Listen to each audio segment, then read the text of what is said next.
नमस्कार मेरे प्यारे भाइयों बहनों और बच्चों।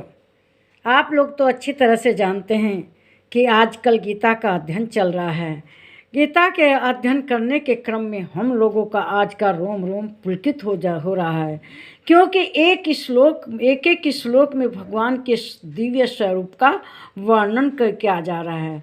तो अब तक तो संजय बता रहे थे और धृतराष्ट्र से कि कैसे भगवान दिखाई दे रहे हैं, अर्जुन कैसे भगवान का कि विराट स्वरूप का दर्शन कर रहे हैं।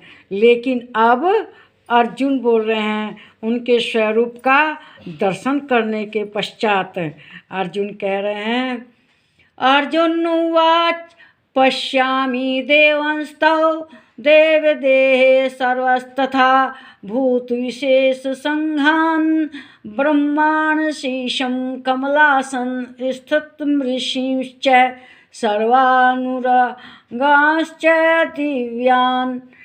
कहते हैं अर्जुन,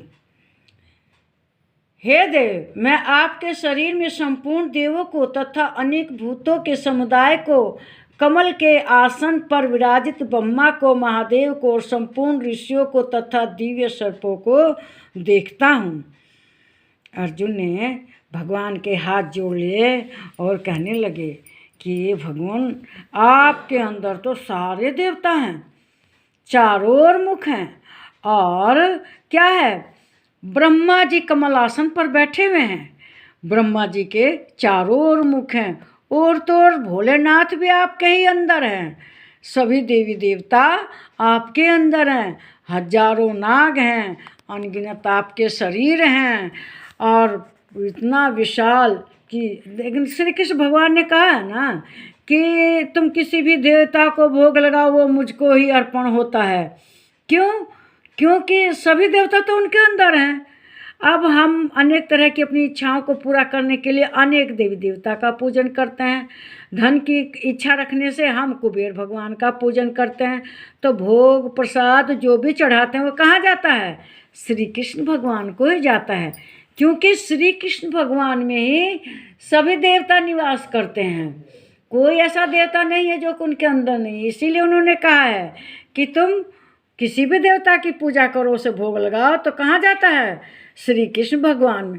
भाई भगवान तो एक हैं, अब उसके आप अल्लाह ईश्वर कुछ भी कहो, गॉड कहो, लेकिन भगवान का रूप एक ही है।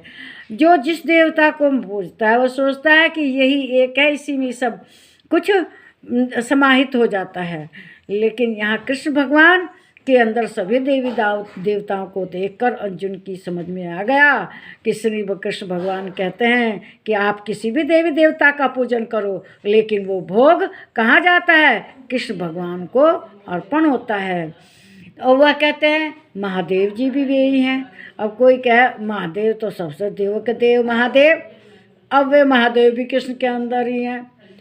ब्रह्मा जी भी कमल पे कोई मुख हैं उनके, वे भी उन्हीं के अंदर हैं, और ऋषि मुनि भी उनके अंदर हैं।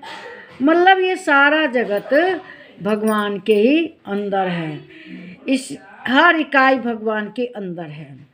हमें सभी इकाइयों को एक ही समझना चाहिए। कोई भी हो, हमें उसे दुखी नहीं करना चाहिए। हमारे दोस्त मित्र संबंधी, क्योंकि वे सब भगवान के ही अंश हैं। परमात्मा में से जो आत्मा है सबके अंदर है। अगर हम अपने वचनों से किसी का भी हृदय दुखाते हैं तो वो महापाप लगता है। ये मैंने जीवन में अनुभव किया है। मुझे किसी ने ऐसी बातें कही कि मैं दुखी हो गई, लेकिन उस जिसने कही बातें उनको भी मैंने जीवन में बहुत कष्ट उठा। मतलब ऐसा अशुभ हुआ कि मैं कल्पना नहीं कर सकती। जीवन में सबसे बड़ा पाप है किसी को वचन से दुखी करना। वैसे मनसा वाचा कर्मणा किसी तरह से भी किसी को दुखी नहीं करना चाहिए, क्योंकि ये सब उस विराट भगवान के ही अंश हैं। उस विराट भगवान जो परमात्मा है उनकी आत्मा हर जीव में है। किसी भी जीव को कष्ट नहीं पहुंचाना चाहिए। किसी ने कहा अहिंसा परमो धर्म है। सबसे बड़ा धर्म अहिंसा है। तो हिंसा केवल मारने काटने से नहीं होती, बल्कि हम लोगों की वाणी से भी होती है। वाणी से कभी आप लोग किसी को दुख मत पहुंचाइएगा, कुछ भी कीजिए। इस वीडियो को लाइक कीजिए, शेयर कीजिए, इस पर कमेंट कीजिए, मेरे चैनल को सब्सक्राइब कीजिए। नमस्कार मेरे प्यारे भाइयों, बहनों और बच्चों।